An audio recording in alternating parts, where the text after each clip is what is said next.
Righto, this next little series of videos, I was going to try and make it just one little video about a chat with young blokes after a couple of recent incidents starting out in four-wheel drives, just so get a few of those basic things out of the way that we all take for granted and have known and thought about for years, but the young blokes sort of all seem to make the same mistakes when they're learning. But not saying that I know everything, and I'm hoping there's a few things we can show them anyway. But basically I was going to try and keep it as one video, but they call me Netflix. I think tend to make a what should be a 5-minute story into 8 episodes. But anyway, it's not about that car there at all, actually.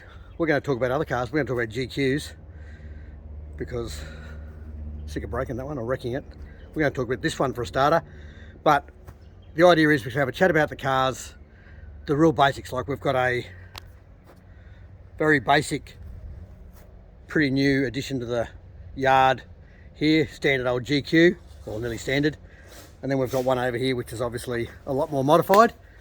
So we're going to have a chat about the basic modifications you should make to one of these before you go off-road. So go see if we can find the young bloke and grab him and we'll have a chat. Hey young bloke, what are you doing? I've got him on a good day because he's just had 2 teeth out. Can you talk? Kind of. Oh, that's okay. Maybe. Yeah, we're looking good, rightio. We'll just have a chat about your car, buddy. What do you got? Give us the basics straight up, mate. What do you got? This sort of car that every kid should start with, I reckon, because I'm slightly biased anyway. What do we got? Got the Grandpa Spec GQ. Lots of rust. Free weight reduction. Free weight reduction, that's it. Chemical weight reduction. Yeah. Rightio. So you're obviously on a uni budget. You haven't got any money and your dad won't give you any because he's too tight. So what'd you pay for this one? Was it 2.5? Something like that. It was 2.5, wasn't it? And we got it pretty cheap. It wasn't running. Clutch was cooked. That's right, the clutch was cooked. So anyway, we got it pretty cheap. It's a, what engine is it? TB42 EFI. Yeah, EFI. So we're trying to get the EFI rather than the carby. So the carby one's going to be a bit of a pain. EFIs are just a good thing. For 2.5 grand, I think you pay a little bit more now, but really, if you still look around, you'll get one for 2.5 grand. These are a good car for a beginner, aren't they? Rightio. What have you done to it from, like, it was pretty standard when you got it. What have you done to it since then, mate? So the first thing I did, bigger tyres. How much bigger, mate? 32.6 or something, so nearly 33s. Yeah, righto. Yep.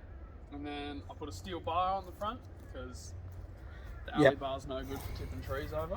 Yeah, that is exactly right. So that's my old bar, isn't it? Yeah. So that's the old TJM high mount bar. So that's why it sticks out so far. It's designed for a high mount winch. This was standard on the yellow one when I got it as a ex-police car. Actually, that's the standard bar they had. It sticks out too much for me. Move your bum. Sticks out too much for me. So we've done a few mods, but that's like, we're going to talk here about the stage one, you know, the very basics of what you should do to your car to make it off-roadable. Right, what's the next things you did, mate? What did you work out were the important things to do? I put rock sliders on it because I'm only on small wheels and bugger all lift. Rock sliders were necessary so that I don't damage the sills, even though it was a bit too late. And did you knock these ones up, or these the? Nah, I bought these are the eBay specials. Nah, they're not off eBay. There's a bloke at Burley that There's them up. a local bloke that makes them up, and you have them at any stage of either just chopped up and welded, powder coated, the whole lot in it. So they're quite good. So my other young bloke bought the same ones and he welded them up. I think, were they $500 or something? Yeah. They were pretty reasonable. Well, what else do you got? You got a rear bar, which is obviously taken off a car that had a lot more mods, but that doesn't matter. Yeah. Rear bar, because, oh geez, you need to tidy up that up one day, mate. It's a bit rough, your quarter chop. Nah, done a quarter chop. So you need to do a quarter chop, don't you? This is pretty basic stuff to take a GQ off-road, and this is all... I don't know. I don't think the quarter chop was necessary. The only reason we did it was because this quarter was already rusted off anyway, so it was like... But it's a good idea, because otherwise your quarter's down here. You can't put a decent bar on, and the quarter pushes up, and you always break these. So you need good bar work around here anyway, whether you do the quarter chop or not. The quarter chop gets you about another 4 inches of clearance, so I think it's well worth it. And that rear bar was just, that was pretty cheap on it. That was just someone had it, they'd pulled off a wrecked car or something. So he's got that on there, right? Remembering, this is the basic level, basic things you have to do. What have you done underneath it? What have you done underneath to make it? So it's got 2-inch lift suspension all around. Now, because of the 2-inch suspension lift, obviously when you lift it 2 inches, you have to lengthen your travel of your shocks. So when you buy the kit, you usually get both. They'll give you you'll get the shocks and the springs. They'll give you a usually a caster correction kit for your front, the front of your front radius arms. So in here where those big red things are there, they'll give you offset or eccentric ones you spin round so you can just rock the diff after you've tilted the whole lot down that. It just lets you rock the diff back where it should be. We do it a different way, but that is usually what they give you to go with that 2-inch lift. 2-inch you can nearly get away without doing anything. But yeah, 2-inch shocks and springs. He didn't buy a kit because we had stuff laying around everywhere here and he'll probably go higher later, so we just went with the real basic gear. Now when you also do that, the other thing you have to do is you lengthen your brake line. So the brake line that goes from your diff up to the brake line, I think it's up to the bias adjuster actually, or whatever it is. Where that brake line is, because your back axle can drop down now more on the longer shocks, that line can go real tight. So you just buy a kit and you replace both those lines. You can actually use the front one on the back and replace the back one with a new one because the front one's longer. I think that's how it works.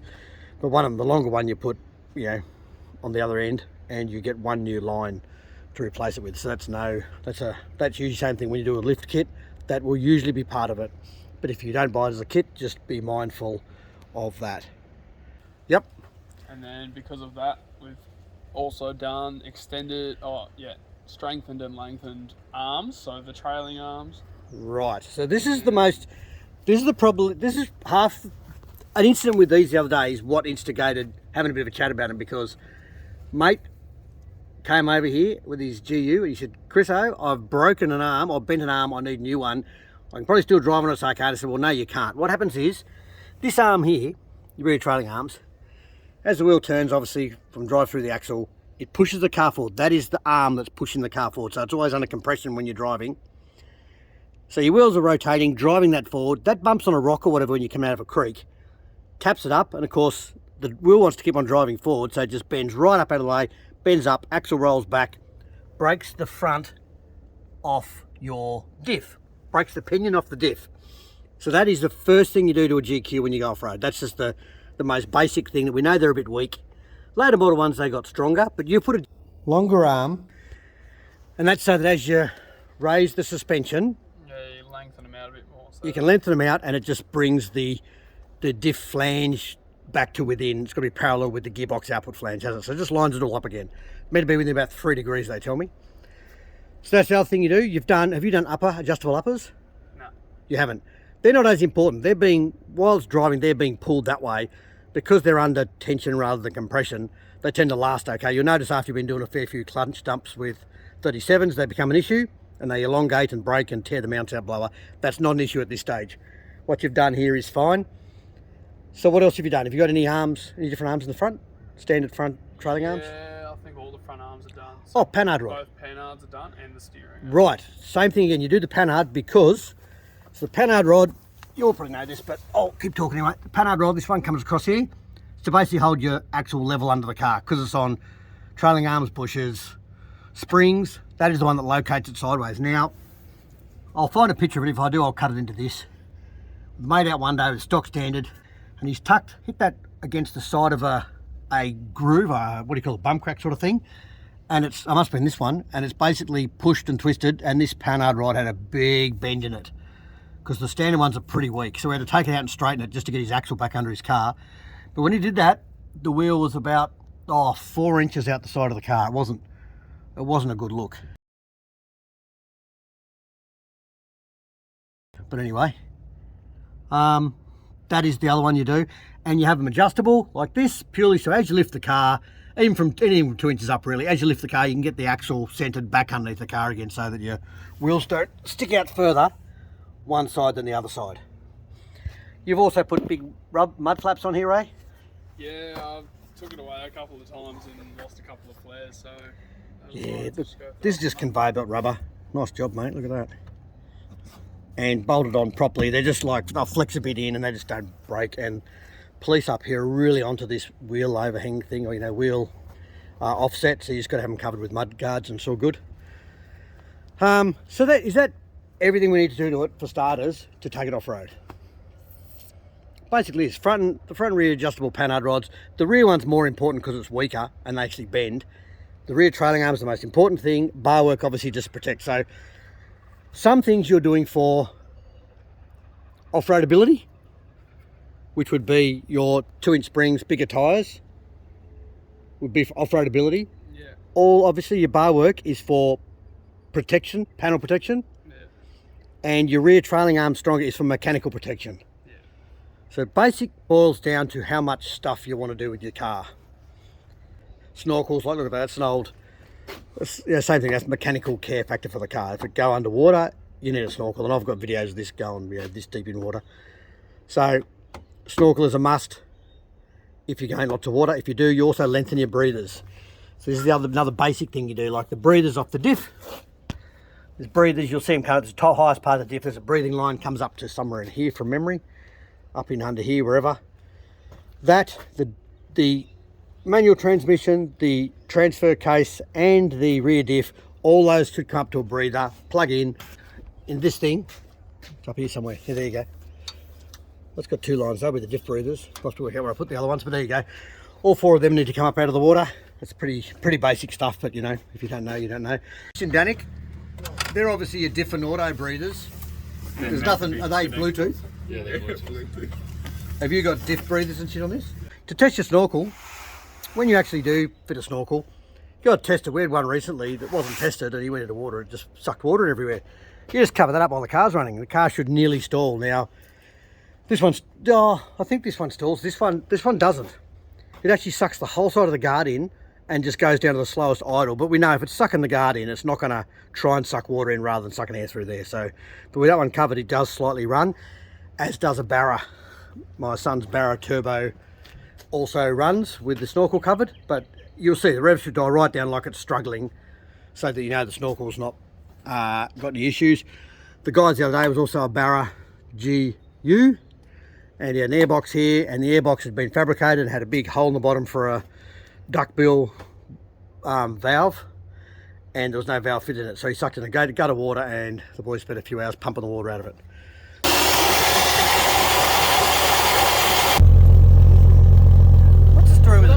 Anyway, that's just one of those things you learn.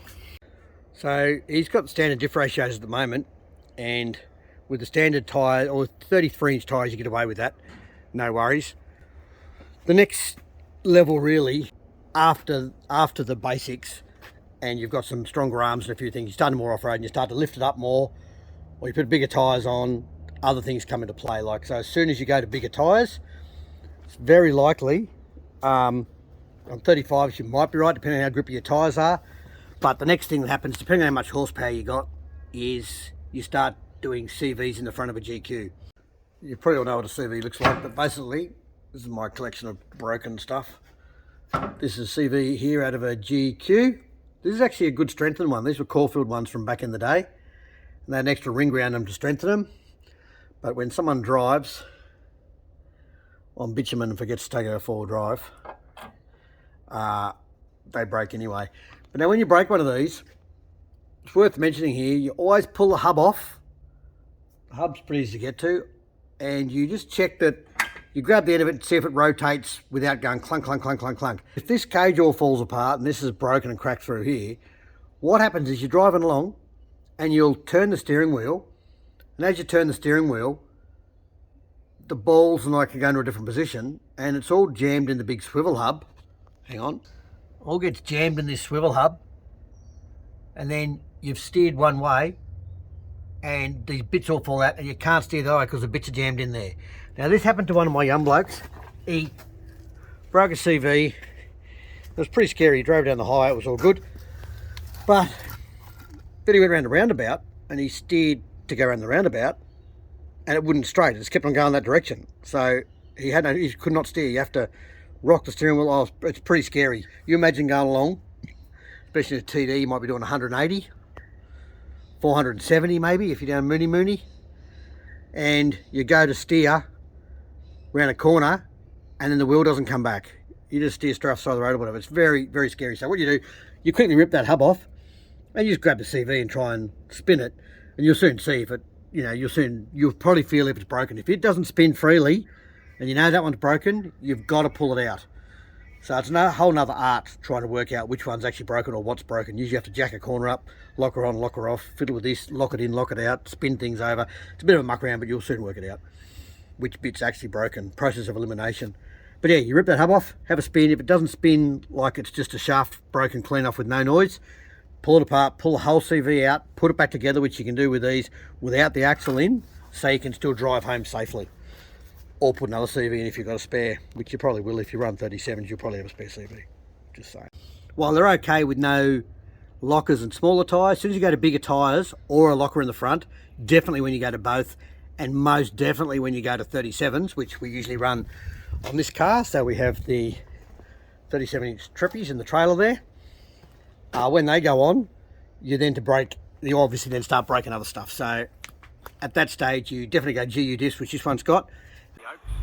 So we'll leave it at that for the first level mods. So they're just basically for beginners. Obviously, as I said before, there's blokes that have way more modified cars than this and know lots more, but we've come across quite a few newbies that don't. So hopefully this video can help someone. Anyway, we'll come back next time with the rest of the mods on this one, the next level mods.